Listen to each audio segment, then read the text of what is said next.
In 1993, a 6-ton, 35-foot-long mammal named Keiko became a household word. He was the star of the Free Willy movies, a box office bonanza for Warner Brothers Pictures, in which sympathetic humans helped liberate a long captive killer whale.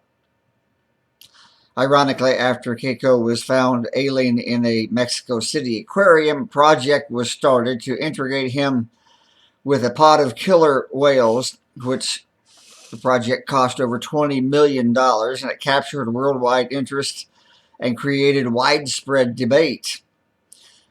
Keiko was rehabilitated at the Oregon Coast Aquarium, then airlifted to Iceland in 1998. There he was prepared for the wild. He was taught how to catch live fish in an operation that cost almost $500,000 a month for nearly 4 years. When he was finally released from Iceland in July of 2002, you know what he did?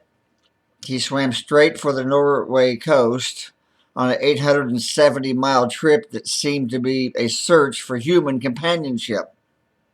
Millions of dollars were spent trying to teach Keiko how to survive on his own, but he didn't bond with the other whales and apparently feared swimming under ice and died less than 2 years after being freed.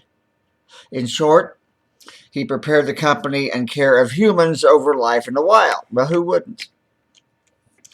Well, when Keiko returned to Norway, he made his home near the small village of Hausa on Norway's west coast, and according to reports during the summers of 2000, 2001, 2002, Keiko was trained to follow his caretaker's boats and practice taking open ocean swims.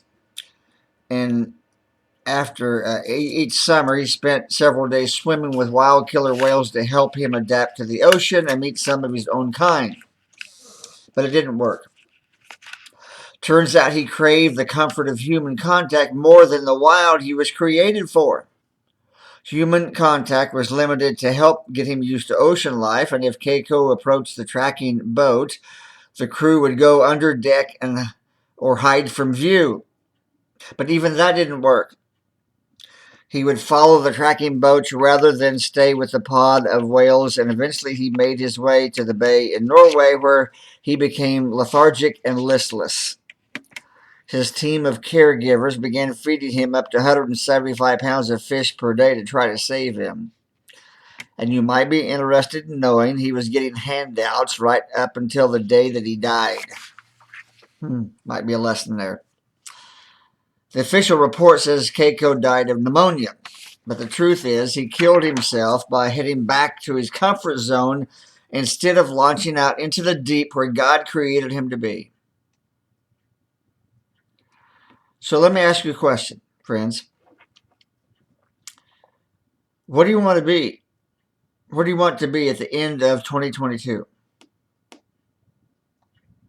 Here we are, 2/3 away through the very first month of a new year. Is anything different about your routines, your patterns in life? Are you intentionally planning on getting deeper with God? Are you spending more time with Him in His Word every day? Are you spending more time with Him in prayer? It's been said that the definition of insanity is doing the same things over and over again and yet expecting different results. I pray that doesn't describe you.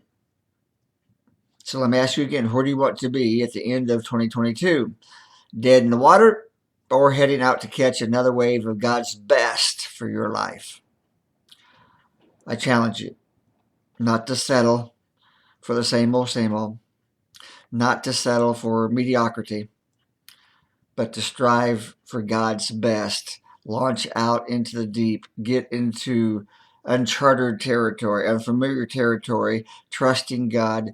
Get out of your comfort zone, because I'm telling you, my friends, comfort zones can become killers.